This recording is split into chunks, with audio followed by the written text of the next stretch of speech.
ان کے اقرار پر سب کے چہروں پر خوشی دوڑ گئی۔ کھانے کے بعد وہ کمرے میں آ گئی اور رضا کے بارے میں سوچنے لگی۔ آج رشتہ بدلا تھا تو احساس بھی بدل گئے تھے۔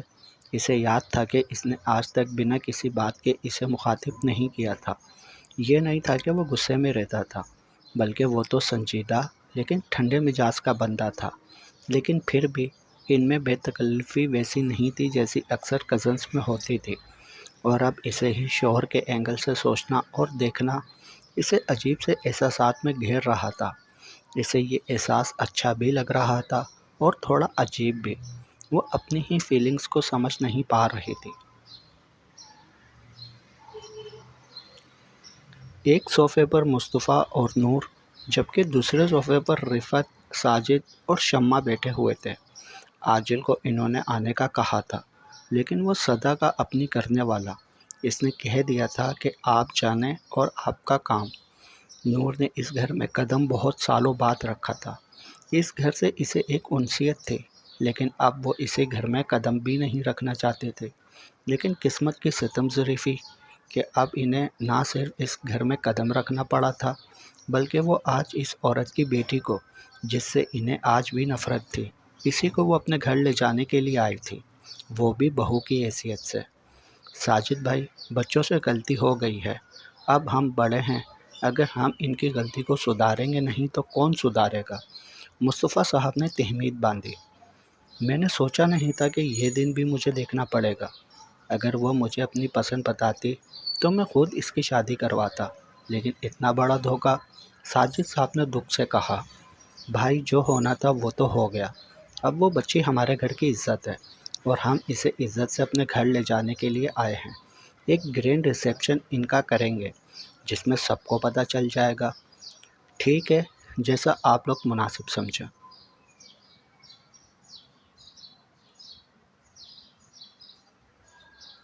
عائلہ نماز پڑھ کر اپنے رب سے اپنے لیے آسانیوں کی دعائیں کر رہے تھے۔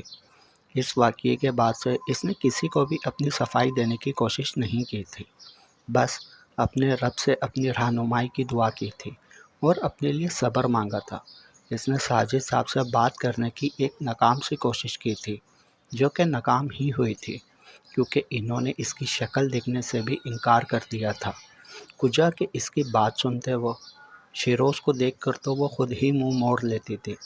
شکیلہ خالہ نے اس کا ان سب میں بہت ساتھ دیا تھا۔ وہی اسے کھانا دینے آتی تھی اور اسے صبر اور حوصلے کی تلقین کرتی تھی۔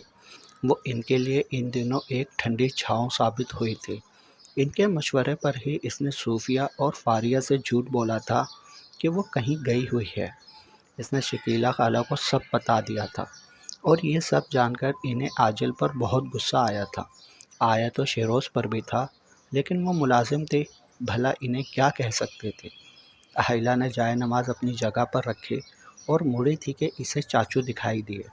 انہیں اپنے کمرے میں دیکھ کر اسے ایک امید کی کرن بیدار ہوئی تھی کہ شاید انہیں اس کی بے گناہی کا یقین ہو گیا ہو، لیکن اس کی یہ خوش فہمی کسی کانچ کی طرح چھنک سے ٹوٹی جب ان کے منہ سے نکلنے والے الفاظ اور جڑے ہاتھ دیکھ کر۔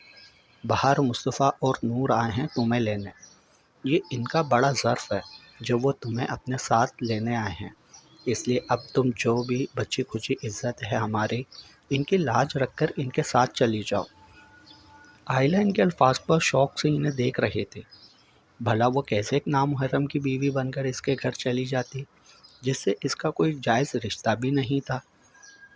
چاچو، مجھے آپ کی عزت سب سے زیادہ عزیز ہے، لیکن میں کیسے کسی غیر محرم کے ساتھ چلی جاؤں؟